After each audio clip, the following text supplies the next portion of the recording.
तो हम लोग कर रहे थे फोटोसिंथेसिस। फोटोसिंथेसिस में क्या होता है, एनर्जी के दो नियम लागू होते हैं। एनर्जी के कितने नियम है, दो। पहला फ्लूइड, फर्स्ट लॉ ऑफ थर्मोडायनेमिक्स। दूसरा स्लोट, second law of thermodynamics. First law of thermodynamics क्या कहता है, ये कहता है energy neither created not destroy but can be transfer और ट्रांसफॉर्म। एनर्जी ना तो पैदा की जा सकती है ना खत्म होती है, बल्कि एक रूप से दूसरे रूप में बदल जाती है, ठीक है ना, ये किया जा सकता है। ये है पहला नियम।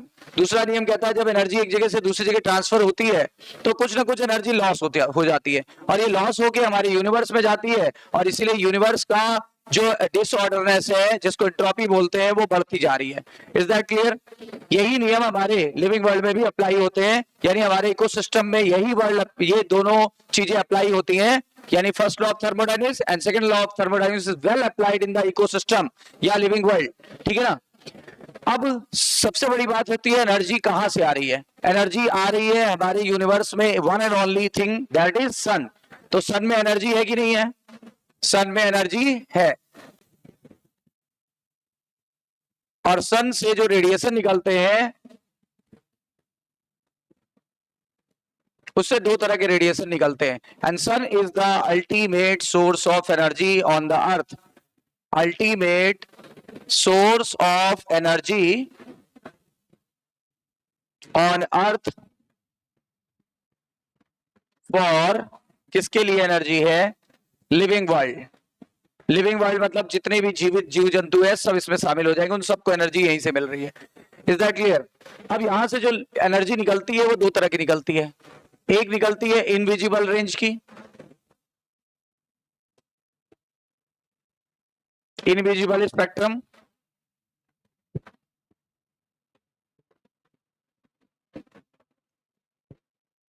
और एक होती है विजिबल स्पेक्ट्रम।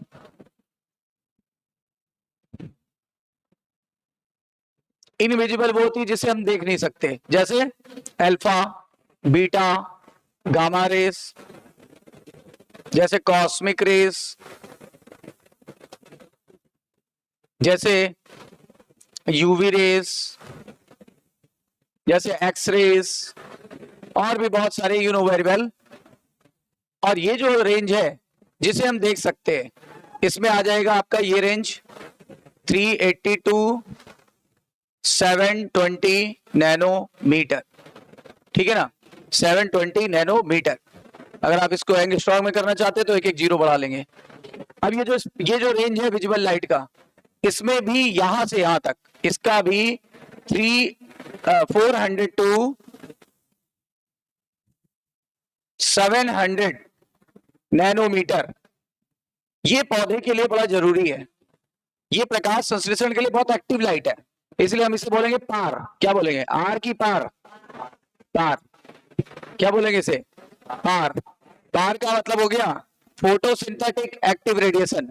पार जो होता है, ये बताओ, ये 50% होता है, इनविजिबल स्पेक्ट्रम भी 50% होता है सनलाइट का, और विजिबल भी 50% होता है। तो पार क्या हुआ? पार तो 50% से कम हो गया ना थोड़ा। पार देखो, थोड़ा थोड़ा इधर से छोड़ दिया 20 नैनोमीटर, और करीब 20 इधर से छोड़ दिया, तो बचा कितना? 400 से 700। तो पार कितना होता है बताओ? पार होता है लेस देन 50%। बताओ पार कितना होता है?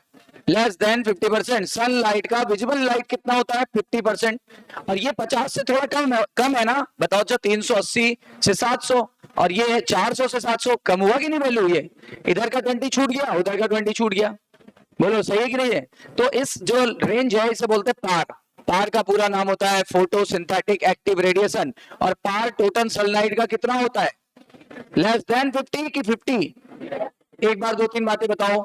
सनलाइट में कितनी तरह की लाइटें हैं? दो, एक विजिबल और एक इनविजिबल, दोनों 50-50% है। लेकिन जो विजिबल लाइट है उसी के अंदर आता है पार।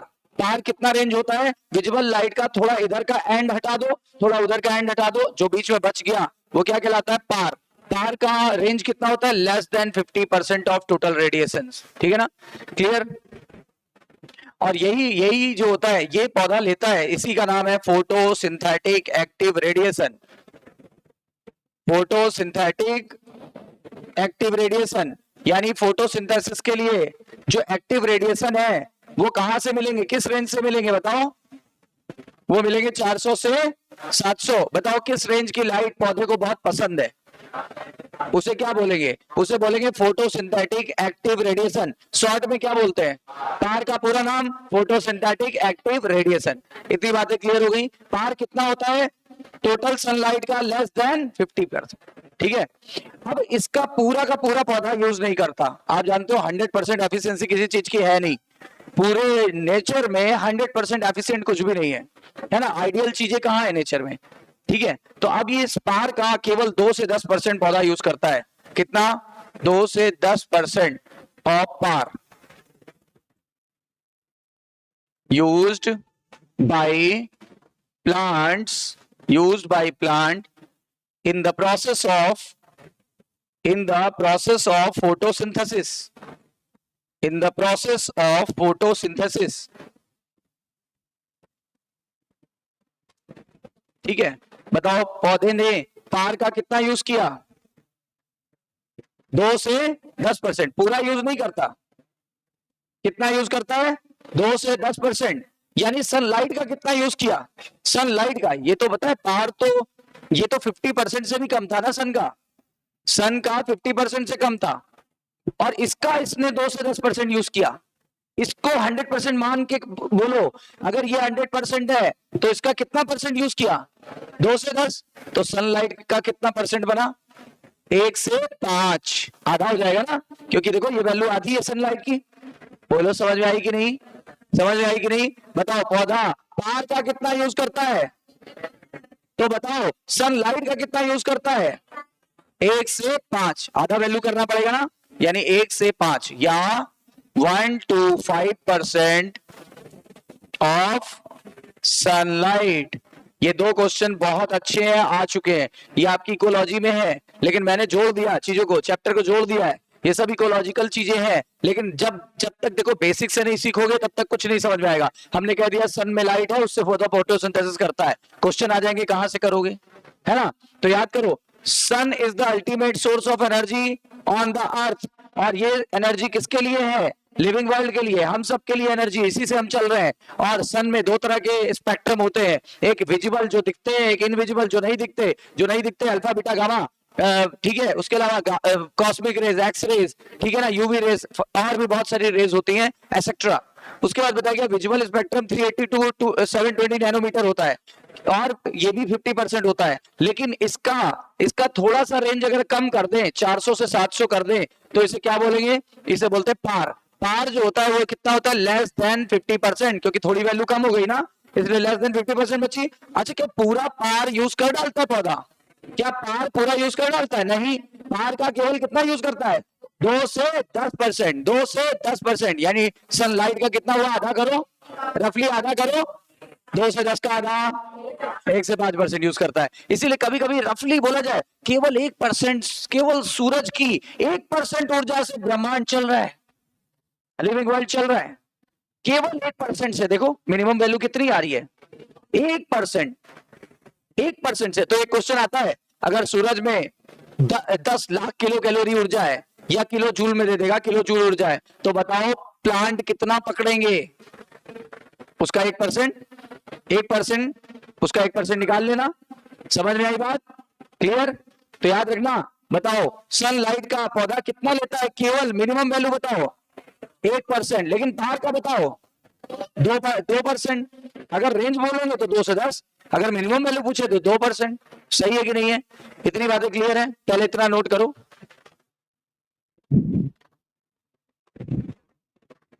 यानी सनलाइट से दो तरह की लाइटें मिली, एक इनविजिबल, एक visible.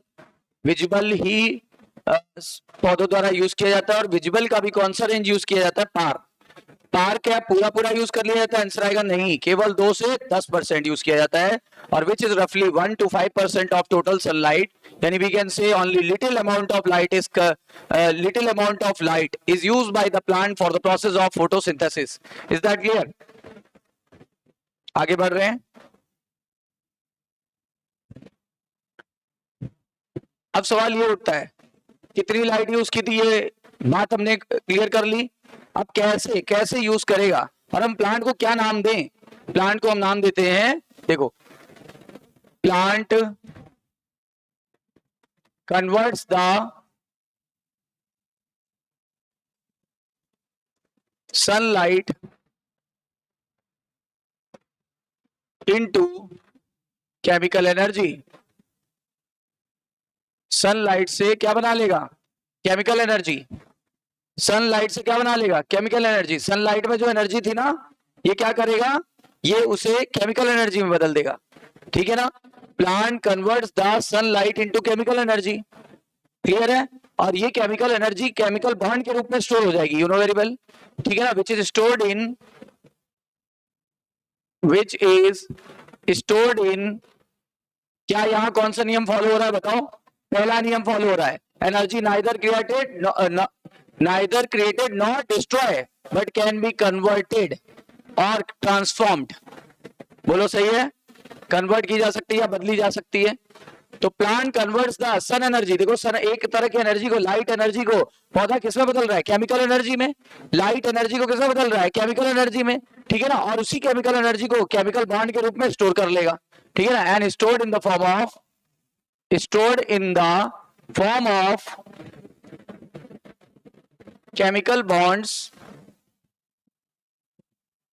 chemical bonds that is carbon bond in food. अब देखो पौधे ने जब फूड बनाए ना, तो क्या हो गया? उसी में केमिकल बॉन्ड है. जैसे एग्जांपल, पौधा कौन सा खाना बनाता है? जरा इधर देखो. इसीलिए प्लांट को हम क्या कह सकते हैं? So plant can be called as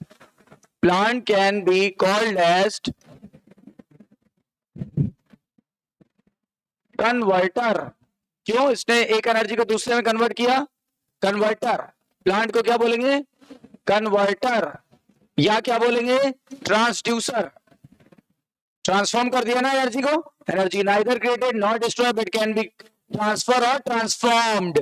transform किया कि नहीं किया? बदल दिया कि नहीं बदल दिया? ठीक है ना? तो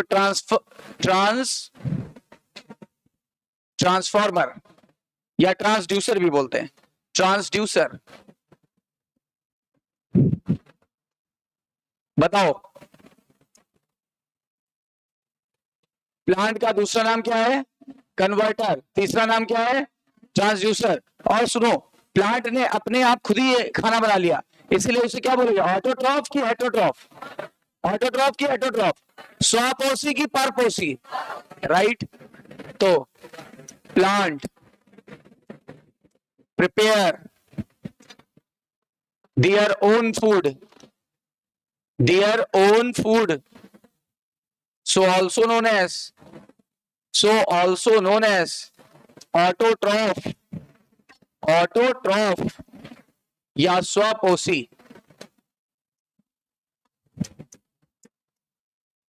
ठीक है? तो प्लांट का दूसरा नाम क्या है? कन्वर्टर. तीसरा नाम क्या है? ट्रांसड्यूसर. और प्लांट को क्या बुलाया जा सकता है? ऑटोट्रॉफ की हेटरोट्रॉफ. ये अपना खाना खुद ही बना लेते हैं कि हम लोग बनाते हैं? खुद ही बना लेते हैं. ठीक है? इसलिए इनको क्या बोलेंगे? ऑटोट्रॉफ. अच्छा, अगली बात,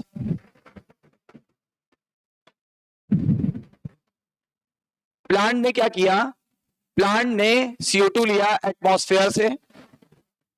बोलो. प्लांट ने वाटर लिया मिट्टी से.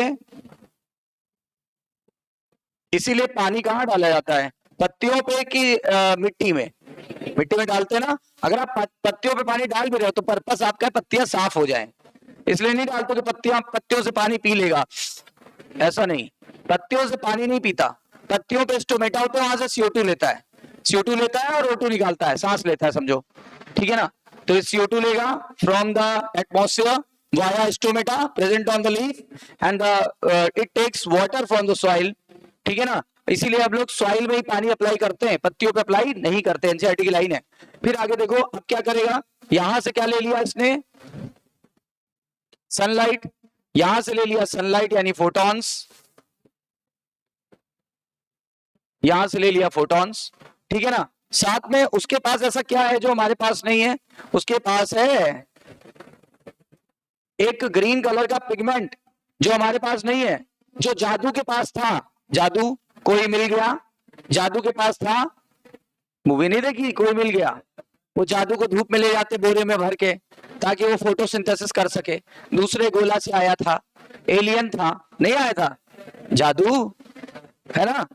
तो उसके पास था, हम लोग के पास नहीं। हम इंसानों के पास होता तो कितना अच्छा रहता, लेकिन दिक्कत भी हो जाती। अब बरसात के सीजन में धूप ही नहीं हो रही, पता लगा झुलसे हुए हैं एकदम, है ना? लेकिन हाँ, फायदा भी है नुकसान भी। फायदा ये है, और पता लगा ज्यादा सन इंटेंसिटी मिल गया, पता लगा आज क्या हुआ सर, वो विल्ट हो गया, परमानेंटली विल्ट हो गया, अब आएगा ही नहीं आज के बाद क्लास। तो सही जैसे है हम, सही है, परफेक्ट है ना? तो पौधे ने एटमॉस्फेयर से क्या लिया? Via stomata, via stomata present on the leaf, यानी रंध्र जो उपस्थित होते हैं उससे लिया। इधर बताओ, जड़ों से क्या लिया? वाटर ले लिया। और यहाँ एटमॉस्फेयर से और क्या लिया? सनलाइट। किस रूप में लिया? Photons, photons. और साथ में उसके पास एक स्पेशल पिगमेंट था, स्पेशल पिगमेंट का नाम क्लोरोफिल, ग्रीन कलर का पिगमेंट, नाम था क्लोरोफिल। क्लोरोफिल रटते नहीं, रटोगे तो गलत हो जाएगा।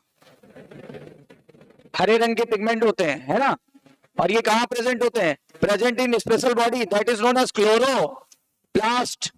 क्लोरोप्लास्ट बोलते हैं हरित लवक, पढ़ा हुआ है आपने, हरित लवक। This is kitchen of the cell, क्योंकि खाना यही बनता है। This is kitchen of the cell, क्योंकि खाना यही बनने जा रहा है। अब बताओ, CO2 प्लस वाटर, ठीक है ना? क्या बना लिया पौधे ने? फूड, फूड बना लिया पौधे ने, फूड बना लिया। फूड का नाम है ग्लूकोज। फूड का क्या नाम है? ग्लूकोज। ग्लूकोज का फार्मूला क्या है? C6H12O6, C6H12O6। इसीलिए 6 मॉलिक्यूल इसके यूज करेगा और 6 मॉलिक्यूल इसके यूज करेगा, ठीक है ना? ध्यान दीजिएगा। वैसे इसके बाद में अभी थोड़ा सा यहाँ लफड़ा है, वो बाद में हम लोग क्लियर करेंगे। 6 molecule CO2 plus 6 molecule water, तो देखो कितने कार्बन आ गए? 6 प्लस ये हो गया, और प्लस साथ में एक गैस भी निकलती है, एक गैस भी यहां से निकलती है। फूड प्रिपेयर किया और साथ में क्या रिलीज किया? ऑक्सीजन, ऑक्सीजन रिलीज किया। खाना भी बनाया, ऑक्सीजन भी रिलीज किया।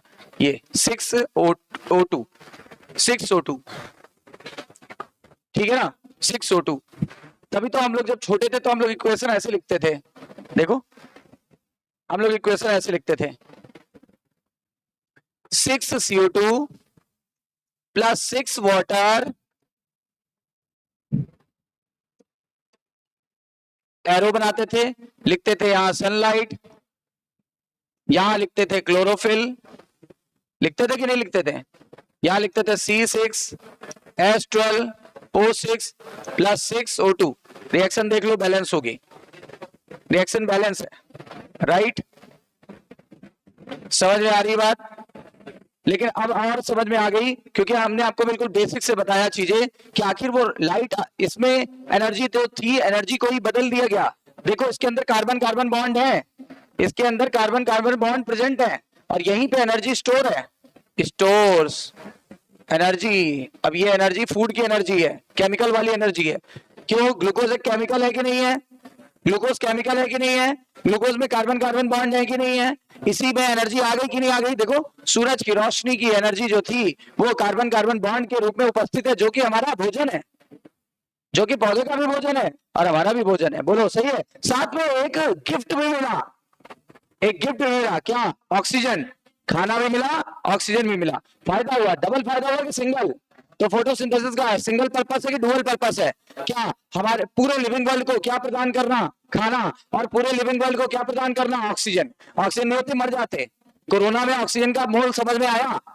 कोरोना में ऑक्सीजन का मोल समझ में आया ना? हर चीज का मोल समझना चाहिए, वरना हम अपने इकोसिस्टम को तबाह कर लेंगे। तबाह कर दिया था, पढ़ोगे आगे जब इकोसिस्टम में पता चलेगा। समझ आई बात?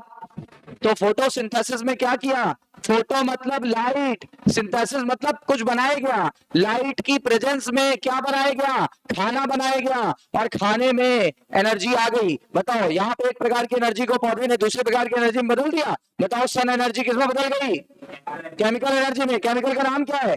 ग्लूकोज। उसमें किस फॉर्म में प्रेजेंट है? बॉन्ड। केमिकल में बॉन्ड होते हैं, केमिकल बॉन्ड पढ़ते हो आप, है ना? केमिकल बॉन्डिंग अभी स्टार्ट भी करी हुई सर ने, तो उसमें पढ़ोगे ये कितनी एनर्जी है ना। तो बॉन्ड जो होती है उसमें एनर्जी होती है, यही एनर्जी फूड के अंदर स्टोर है। और इसीलिए याद करो, जब हमने डाइजेशन पढ़ाया था तो हमने बताया था हम लोग फूड क्यों खाते हैं, उसके अंदर एनर्जी है। अब एनर्जी कहां से आई, आज रहस्य सुलझ गया। एनर्जी कहां से आई, हाँ सूरज की एनर्जी थी, लेकिन किसने इसको बदला, प्लांट ने बदला, क्योंकि प्लांट बदलता नहीं तो हम लोग डायरेक्ट सन की एनर्जी को खा तो सकते नहीं थे। और साथ में एक गैस भी प्रदान की, और ये गैस क्यों प्रदान की है ना, पता है, पता है, क्योंकि अभी फिर आगे बताऊंगा रहस्य, क्योंकि हम इसी गैस का उपयोग करके इस खाने को ब्रेक डाउन करेंगे, इस खाने का ऑक्सीडेशन करेंगे, और जब खाने का ऑक्सीडेशन होता है तो क्या मिलती है, ऊर्जा। ये फिर से वही ऊर्जा है जो यहाँ स्टोर थी, और इस ऊर्जा का नाम है एटीपी। और इसी एटीपी से मैं बोल रहा हूँ, आप लिख रहे हो, आप सोच रहे हो, आप समझ रहे हो, हम, मैं भी, मेरा ब्रेन भी काम कर रहा है, मैकेनिकल वर्क कर रहे हैं, फिजिकल वर्क कर रहे हैं, बायोकेमिकल वर्क कर रहे हैं, एक्सेट्रा। Is that clear. सारी एनर्जी का ही खेल है, और ये एनर्जी चली वहीं से आ रही है।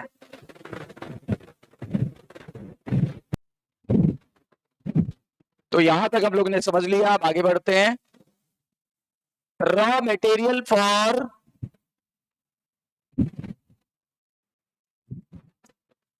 फोटोसिंथेसिस, बोलो रॉ मटेरियल। एक क्वेश्चन ये, एक होता है फर्स्ट प्रोडक्ट ऑफ फोटोसिंथेसिस, फिर एक पूछता है बाई प्रोडक्ट ऑफ फोटोसिंथेसिस, फिर एक पूछता है ट्रांसलोकेटिंग प्रोडक्ट ऑफ फोटोसिंथेसिस। देख रहे हो क्वेश्चन कितने हैं। फिर बोलेगा storage product of photosynthesis,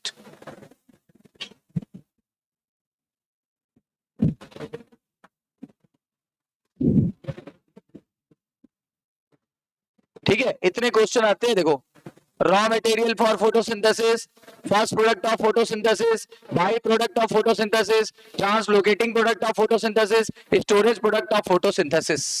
is that clear. इतने सारे क्वेश्चंस आते हैं। फिर एक क्वेश्चन और बन सकता है, ये एक्सोथर्मिक प्रोसेस है कि एंडोथर्मिक, ये एक्सोथर्मिक प्रोसेस है या एंडोथर्मिक प्रोसेस है। अपन सबका आंसर देंगे एंडोथर्मिक।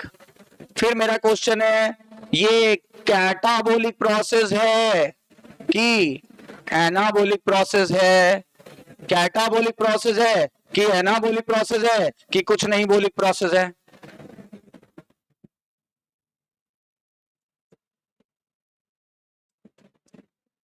फिर मेरा क्वेश्चन होगा ऑक्सीडेटिव प्रोसेस है, ऑक्सीडेशन वाली प्रोसेस है कि रिडक्शन वाली प्रोसेस है, ऑक्सीडेशन हो रहा है कि रिडक्शन हो रहा है।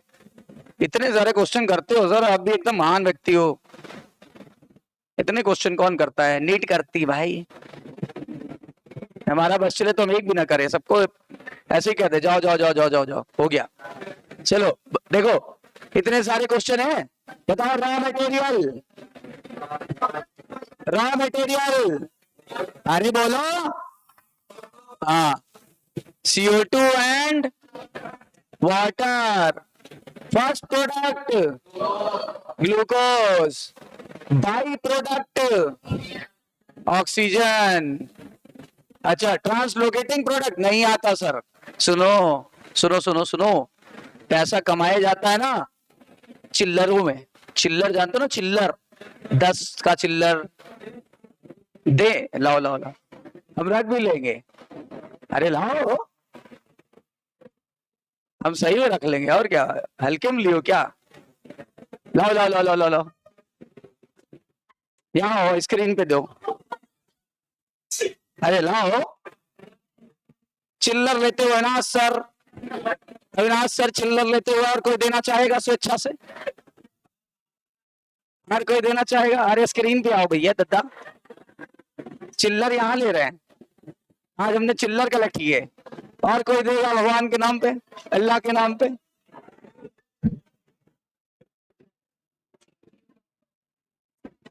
देखो, हाँ, इतने सारे चिल्लर इकट्ठा हो गए मेरे पास। अब मैं चिल्लर तो इकट्ठा करूंगा नहीं, अब मैं चिल्लर को 10 20, बाकी लोग जो सिक्के नहीं चलते वो भी देगा, 21 22 23 24 25 और 26 27 और 27 और 5 32 रुपए हुए। अब मैं क्या करूंगा, अब मैं इनको नोट में बदल लूंगा, अब मैं इन्हें नोट में बदल लूंगा। तो चिल्लर को किसमें बदल दिया जाएगा, नोट में। चिल्लर को किसमें बदल दिया जाएगा, नोट में। अच्छा, और जब कई सारे छोटे छोटे नोट, अब फिर मांगूंगा किसी दिन, अल्लाह के नाम पे दे दो, खुदा के नाम पे दे दो, भगवान के नाम पे दे दो, ऊपर वाला आपकी मदद करेगा, तो बताओ फिर मेरे पास कुछ हो जाएंगे, फिर मेरे पास 100 का नोट हो जाएगा। ऐसे मांगते मांगते 100 के बाद 500 का 200 का होगा, इतनी जल्दी नहीं मिलेगा, मांगना पड़ता है। फिर उसके बाद कितने हो जाएंगे, 500 का हो जाएगा, फिर 1000 का हो जाएगा, फिर मैं बन जाऊंगा दुनिया का सबसे बड़ा भिखारी। चलो तो बताओ, सिक्कों को, यानी ग्लूकोज एक सिक्का था, ग्लूकोज मोनोमर था, छोटा मॉलिक्यूल था, इन सिक्कों को कलेक्ट करके कुछ बड़ा मॉलिक्यूल बना लेंगे, कुछ बड़ा मॉलिक्यूल बनाएंगे। हमने सिक्के क्यों लिए, सिक्के ले लिए, अब हम नोट में बदलेंगे। छोटा नोट बना, अभी छोटा नोट बनेगा कि बड़ा नोट बन जाएगा, छोटा ना। नाम सुनो, जब 2 ग्लूकोज मिलेगा तो सुक्रोज बनेगा मेरे भाई, क्या बनेगा, हाँ। जब 10 के सिक्के मिले तो मैं 10 10 10 32 रुपए मिला तो मैं 30 का एक नोट बना लूंगा, मतलब 20 और 10 का एक नोट बन जाएगा, और 2 रुपए रखा रहूंगा। फिर अगली बार जब मांगूंगा अल्लाह के नाम पे दे दो, खुदा के नाम पे दे दो, भगवान के नाम पे दे दो, फिर बना लूंगा, 100 तो बना ही लूंगा, है ना।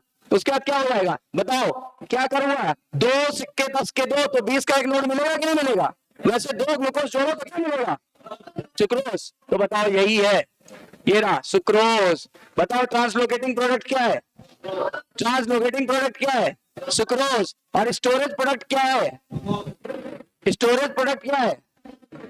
अब स्टोरेज प्रोडक्ट सुनो और क्या है। अब मैं सिक्के लिया, सिक्के को मैं स्टोर तो करूंगा नहीं, पहले मैंने कन्वर्ट कर दिया। ट्रांसलोकेटिंग मतलब मैं चल के गया, कन्वर्ट किया, कन्वर्ट किया, किस रूप में कन्वर्ट हुआ, सुक्रोज। अच्छा, मैं जब स्टोर करूंगा अपने इतने सारे सिक्के जब मुझे मिलेंगे, और जब यहां मांग रहा हूं इतने मिल रहे हैं, बाहर मांगूंगा और मिल जाएंगे। स्मार्ट बैगर है ना, कार से चलने वाले बैगर, सही है ना, टेक्नोलॉजिकल बैगर है ना।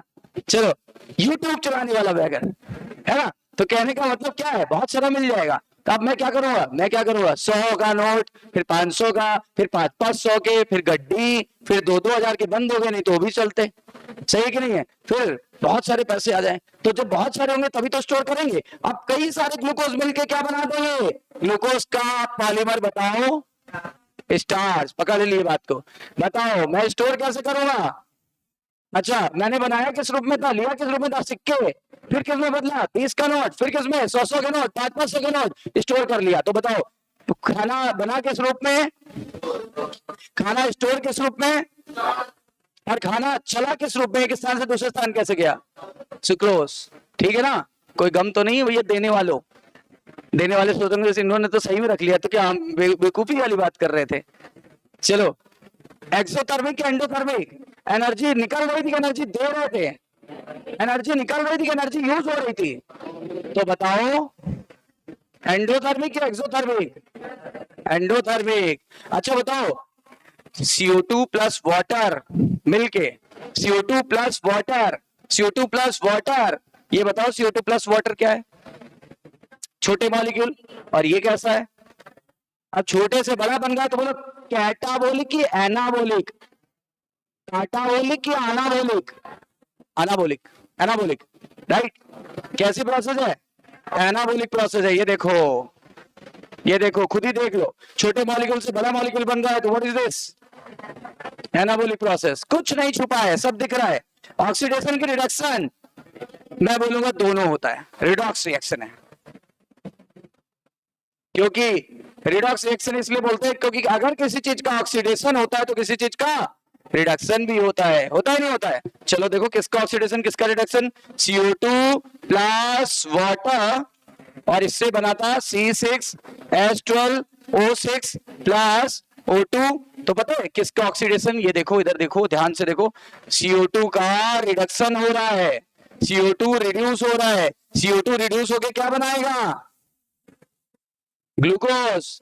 CO2 रिड्यूस होके क्या बनाएगा, बताओ, रिड्यूसिंग एजेंट का नाम है हाइड्रोजन। तो हाइड्रोजन ऐड हो गया कि नहीं हो गया, ऑक्सीजन निकल गया, ऑक्सीजन निकल गया, हाइड्रोजन ऐड हो गया। बताओ क्या ऑक्सीडेशन की reduction?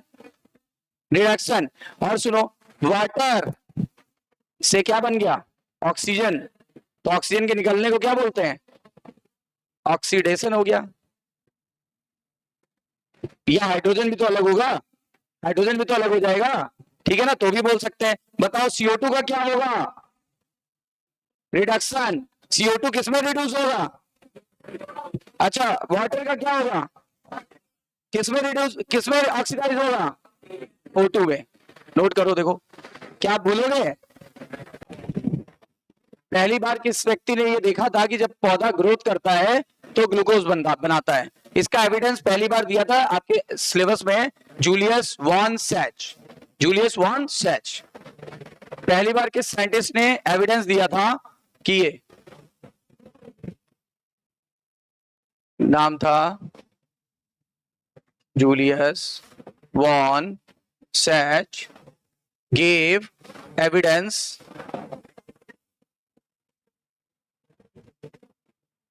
when plant grow it will produce starch। इन्होंने बताया था कि जब पौधा ग्रो करता है तो क्या प्रोड्यूस करता है, और ये भी बताया था कि starch is the storage product of photosynthesis. ये इन्होंने ही बताया था, जूलियस वॉन सैच। इंपॉर्टेंट बात है, जल्दी नोट करिए फिर आगे बढ़े।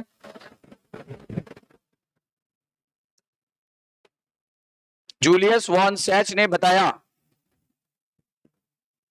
कि जब भी प्लांट ग्रो करता है तो क्या प्रोड्यूस करता है? स्टार्च। और ये बात इन्होंने बताई थी 1854 में। 1854 ब्रैकेट में लिख देना, 1854 इनके नाम के ब्रैकेट में, इससे याद रहेगा।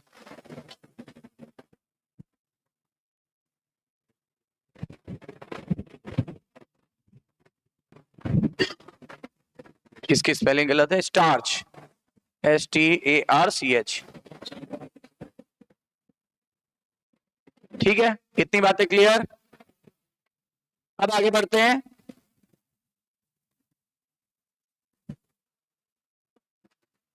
अच्छा, अब दुनिया में पौधे ने तो खाना बना लिया, अब ये पौधे ने खाना अपने लिए बनाया है कि सबके लिए बनाया है?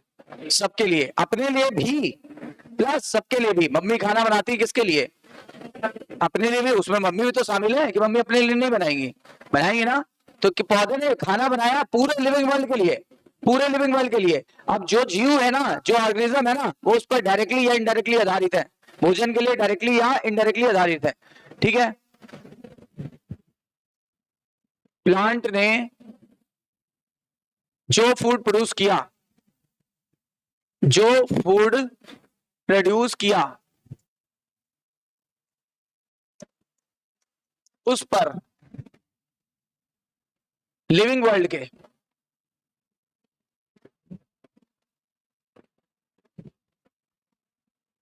सभी ऑर्गेनिज्म या जीव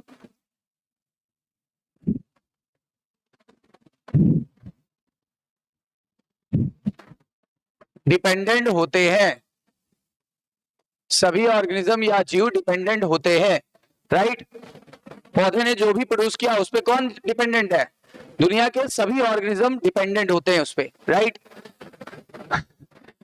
जिन्हें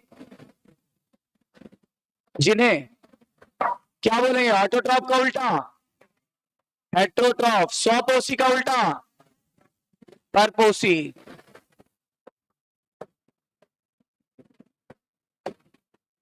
और इनमें भी दो केस है। जो पौधे पे डायरेक्ट डिपेंड रहेगा, जो डायरेक्ट डिपेंड होगा पौधे पर, उनको बोलते हैं शाकाहारी या हार्बीवोर्स। सुना है? हार्बीवोर्स यानी शाकाहारी, जो पौधे को डायरेक्ट खाते हैं, जैसे गाय, भैंस, बकरी, डियर, ये सारे। जो इनडायरेक्ट खाएंगे, जो इनडायरेक्ट डिपेंडेंट होंगे, जैसे शेर। अब शेर पौधे पर इनडायरेक्ट डिपेंडेंट है, क्यों? घास नहीं तो बकरी नहीं, बकरी नहीं तो शेर क्या खाएगा? घास नहीं तो हिरन नहीं, हिरन नहीं तो शेर क्या खाएगा? घास नहीं तो गाय नहीं, गाय नहीं तो शेर क्या खाएगा? तो ये लोग डायरेक्ट निर्भर है कि इनडायरेक्ट निर्भर है? इनडायरेक्ट निर्भर है। और इन्हें क्या बोलेंगे, नाम समझ गए होगे, कार्निवोरस। कार्निवोर्स यानी मांसाहारी। समझ में आई बात? यानी अगर प्लांट नहीं होते तो इकोसिस्टम ही एग्जिस्ट नहीं कर पाता, right? Without plant ecosystem is not possible. किसी भी इकोसिस्टम को कौन चला रहा है? प्लांट। मेन मेन वो सपोर्ट दे रहे हैं, फूड प्रोवाइड कर रहे हैं, लेकिन इकोसिस्टम को चला कौन रहा है? सन। मानते हो कि नहीं मानते हो? यानी हम ये कह सकते हैं प्लांट को खाएगा कौन, ऐसे कह सकते हैं सीधी सीधी भाषा में। ये सन लाइट से जो एनर्जी आई वो प्लांट में गई, प्लांट से जो एनर्जी मिली शाकाहारी का काम चला, और शाकाहारी से जो एनर्जी मिली उनसे मांसाहारी का काम चला। हम रफली बोल सकते हैं कि प्लांट है प्रोड्यूसर, प्लांट है प्रोड्यूसर, और ये लोग हैं कंज्यूमर। सही है कि नहीं है?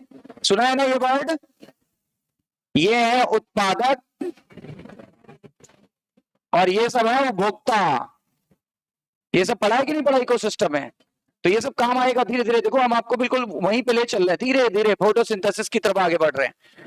ऐसे ऐसे टर्म जो आगे यूज होने वाले, और ये चैप्टर इसीलिए बड़ा इंपॉर्टेंट है क्योंकि आपको इकोसिस्टम में, इकोलॉजी में बड़ा काम आने वाला है ये छोटी छोटी बातें।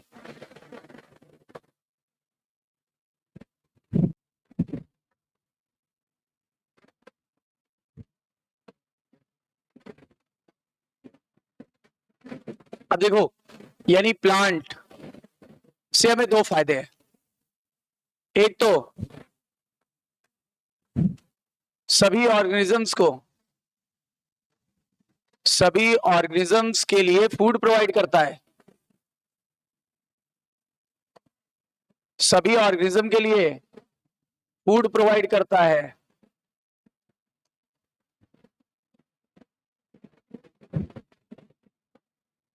सभी ऑर्गेनिज्म के लिए फूड प्रोवाइड करता है। और क्या? सभी ऑर्गेनिज्म के लिए ऑक्सीजन प्रोवाइड करता है।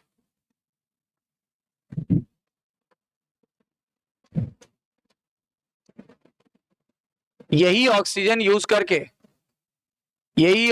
यूज करके ज्यादातर जीव या ज्यादातर ऑर्गेनिज्म इस फूड को ऑक्सीडाइज करके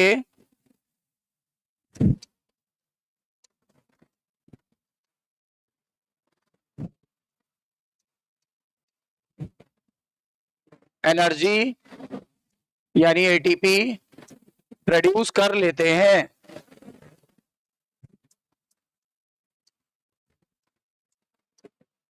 इस प्रोसेस को क्या कहते हैं? रेस्पिरेशन। इस प्रोसेस को रेस्पिरेशन कहते हैं। इस प्रोसेस को रेस्पिरेशन कहते हैं। बताओ, फूड को ऑक्सीडाइज करके एनर्जी निकालने की प्रोसेस का नाम रेस्पिरेशन कहते हैं, राइट? और याद करो, रेस्पिरेशन का इक्वेशन ठीक फोटोसिंथेसिस का उल्टा है। बोलो भाई। देखो, अच्छा, जो ऊर्जा सन से ली थी वो किस में आ गई है? फूड में। तो फूड में जो एनर्जी बनी हुई है उसी एनर्जी से तो एटीपी प्रोड्यूस हुआ। कैसे? देखो, एग्जांपल है, आपको सब याद दिला दे रहे हैं कैसे। अब हमारे पास फूड है, फूड किस रूप में है? C6H12O6। हम मानते हैं स्टार्च के रूप में था, तो स्टार्च के रूप में था तो ब्रेक डाउन होकर फिर से उसमें बदल गया। अरे नोट था तो नोट को फिर तोड़वाएंगे, नोट का फुटकर कराएंगे, सिक्के फिर नहीं मिल जाएंगे? बोलो, मिलेगा कि नहीं मिलेगा? मिलेगा कि नहीं मिलेगा? मिलेगा।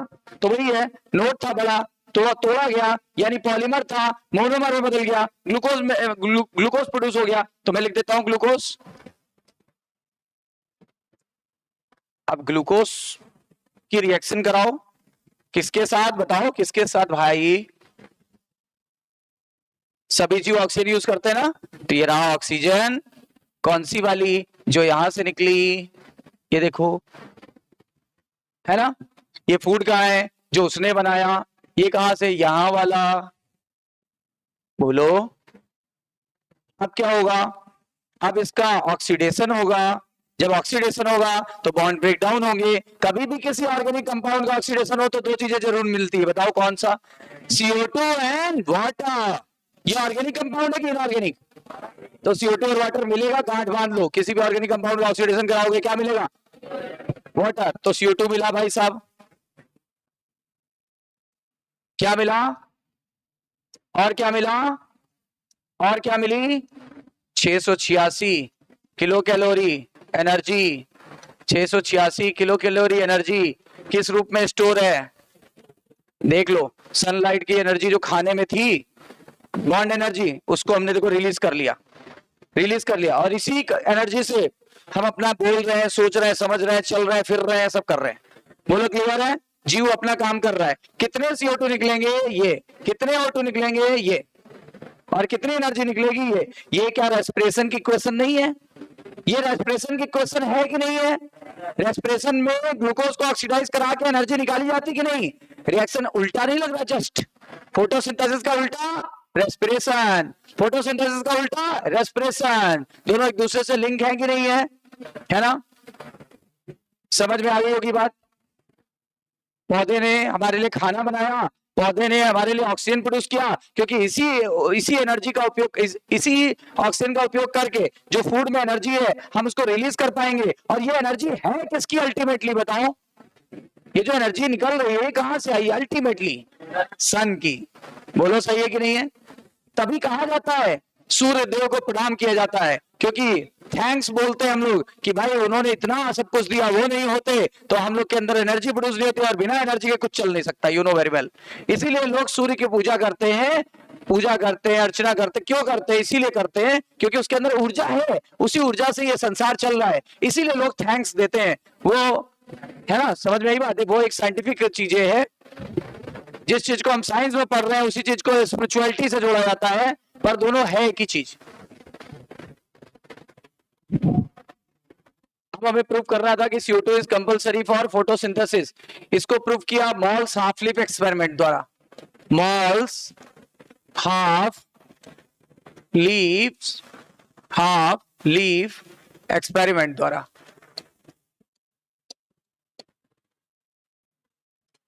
क्या किया इन्होंने? इन्होंने एक टेस्ट ट्यूब ले लिया,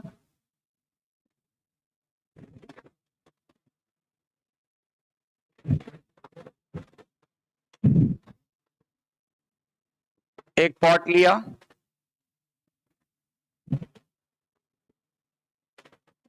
उसमें एक पौधा लगा लिया,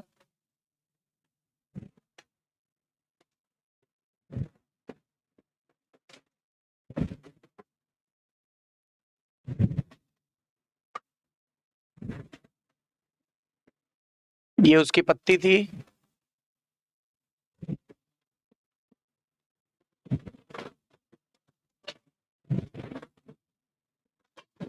और भी होंगी, हमने एक ही लिया है।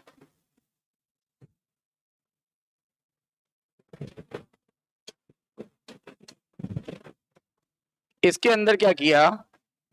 इसके अंदर देखो, ये आधी पत्ती बाहर है, आधी अंदर है, और यहाँ पे KOH सोक्ड कॉटन, यानी KOH से भीगा हुआ कॉटन रख दिया अंदर। आपको पता होना चाहिए कि KOH जो होता है वो CO2 एब्जॉर्बर होता है। KOH is CO2 absorber. तो अंदर क्या CO2 अवेलेबल है? अंदर क्या CO2 अवेलेबल है? नहीं। और ये क्या? Test tube.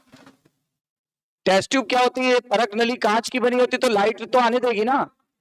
लाइट आ रहा है ना, यहाँ लाइट आ रहा है, लेकिन अंदर क्या अवेलेबल नहीं है? CO2। तो जब इन्होंने टेस्ट किया, अब इन्होंने टेस्ट किया इसका, इस पोर्शन का टेस्ट किया, बताओ स्टार्च टेस्ट पॉजिटिव देगा कि निगेटिव? क्योंकि एटमॉस्फेयर में CO2 भी थी और सनलाइट तो डायरेक्ट मिल ही रही है। तो यहाँ पे स्टार्च टेस्ट पॉजिटिव आया या आयोडीन टेस्ट पॉजिटिव आया, मतलब कौन सा कलर आया? ब्लू कलर, क्योंकि यहाँ CO2 अवेलेबल था। अब यहां वाले का जब इन्होंने किया, क्या लिख देते हैं, जब यहां वाले का इन्होंने किया तो क्या हुआ? यहां पे स्टार्च निगेटिव आया, स्टार्च टेस्ट या आयोडीन टेस्ट?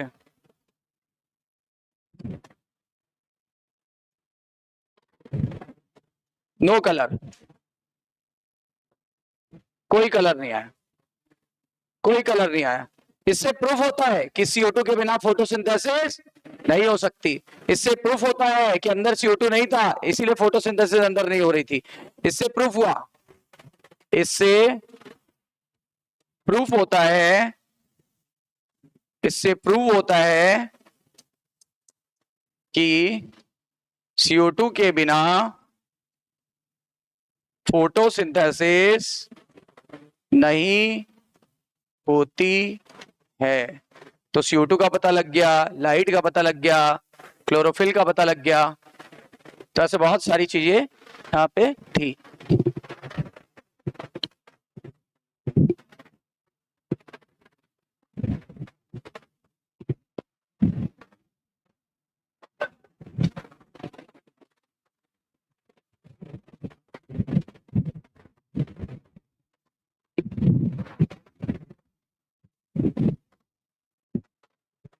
यहां तक हम लोग ने बेसिक्स सारे एनसीईआरटी के कर लिए हैं।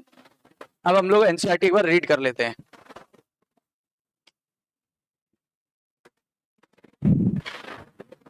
देखो क्या लिखा है, all animal include human being depends upon plant for the food. बोलते हैं सभी जीव किस पर निर्भर हैं? पौधों पर, ठीक है ना, उसमें इंसान भी शामिल है। क्लियर? फिर बोला है have you ever wondered from where plant get their food? पौधे कहां से अपना भोजन बनाते हैं, क्या कभी ये सोच के हम आश्चर्यचकित हुए? तो green plant in fact have to make or rather synthesize the food they need and all the organism depend upon them for their need। बोलते पौधा अपना भोजन खुद ही बना लेता है और बाकी के जीव उस पर निर्भर रहते हैं अपने भोजन के लिए। Green plant makes rather synthesise the food. Green plant भले ही अपना खाना बना लेता है और वो खाना बनाता है किस प्रक्रिया द्वारा? फोटोसिंथेसिस द्वारा। लेकिन इसीलिए उसे हम ऑटोट्रॉफ या फिर स्वपोषी कहते हैं। Is that clear? कह रहा है you have already learned that the autotroph nutrition is found only in the plant। आप जानते हो कि केवल पौधे ही अपना खाना बना लेते हैं। all other organism depends upon the green plant for the food are known as heterotroph या consumer। याद आया? या herbivores and carnivores which is directly depend is known as herbivores और जो indirectly depend है वो carnivores। Green plant carry photosynthesis, green पौधे photosynthesis करते हैं। कैसी प्रोसेस थी? फिजियोकेमिकल, ना दिया हो तो फिजियोलॉजिकल, ठीक है ना। By which they light energy, sunlight की एनर्जी को यूज करके क्या करते हैं? Synthesise the organic compound. नाम बताओ ऑर्गेनिक कंपाउंड का? ग्लूकोज, नहीं तो सुक्रोज, नहीं तो स्टार्च। याद है? बताओ पहला कौन सा बना? ट्रांसलोकेशन किस रूप में हुआ? स्टोरेज किस रूप में हुआ? किस व्यक्ति ने बताया था कि जब पौधा वो ग्रोथ कर रहा होता तो स्टार्च प्रोड्यूस करता है? Julian von Sachs. कब बताया था? 1854। याद रखिएगा, इनका नाम एक बार और आएगा, इनका नाम एक बार और आएगा। इस चैप्टर में तो आया ही है और भी आने वाला है। Ultimately all the living forms on the earth depend upon the sunlight. जितने भी लिविंग फॉर्म्स हैं सब सूरज की रोशनी पर निर्भर है। मैं भी, आप भी, शाकाहारी भी, शाकाहारी मांसाहारी सभी निर्भर है। The use of energy from the sunlight by the plant is doing photosynthesis is the basis of the life on the earth। बोलते हैं प्रकाश संश्लेषण करना जीवन का आधार है, ठीक है। Photosynthesis is an important due to two reasons। पहला, primary source of all the food on the earth। सभी के लिए पृथ्वी पे भोजन मिलेगा। और it also responsible for the release of oxygen into the atmosphere by the green plant। Have you ever thought what would be happens if there were no oxygen? Oxygen नहीं होगी, मर जाएंगे, एनर्जी नहीं मिलेगी, मर जाएंगे, एग्जिस्ट ही नहीं कर पाएंगे। ऑक्सीजन कम हो जाए सफोकेट हो जाएंगे, ऑक्सीजन कम हो जाए तो सफोकेट हो जाएंगे। और अब तो कोरोना में आप सीख ही गए होगे, एक ऑक्सीमीटर आता था, यहाँ लगाते थे हाथ में, उंगलियों में, दिखाता था PO2 का लेवल कितना है ना, वो दिखाता था 95 से कम नहीं होना चाहिए। 90 पे पहुंच जाता था तो भी लाइफ थ्रेटनिंग हो जाता था, 90 से कम हो जाता तब तो जान ही चली जाती थी। कितना इंपॉर्टेंट ऑक्सीजन है आप जानते हो हमारे लिए। लिखा this chapter focus on the structure of the photosynthetic machinery and the various reaction that transform light energy into chemical energy। Light energy किसमें बदल रही है? कह रहा क्या जानते हो आप, कह रहा पहले के चैप्टर में आप जानते थे कि सम सिंपल एक्सपेरिमेंट किए गए थे earlier class 8th class 9th class 10th की क्लोरोफिल इंपॉर्टेंट है, लाइट इंपॉर्टेंट है, CO2 इंपॉर्टेंट है, ये सब इंपॉर्टेंट है।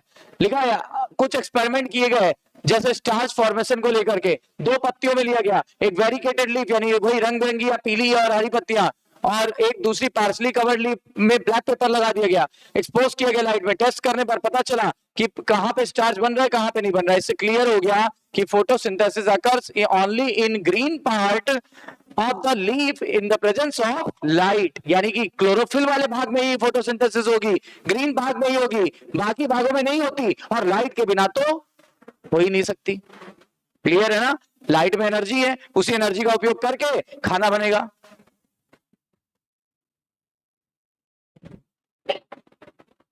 ठीक है, बाकी भी आगे का मैंने बता दिया था, वो ये बिल्कुल लेटेस्ट वाली एनसीईआरटी तो उसमें वो हिस्सा निकाल दिया है, लेकिन हाँ अभी रिस्क नहीं लेंगे, पुराना हिस्सा भी कराएंगे थोड़ा थोड़ा, ठीक है ना।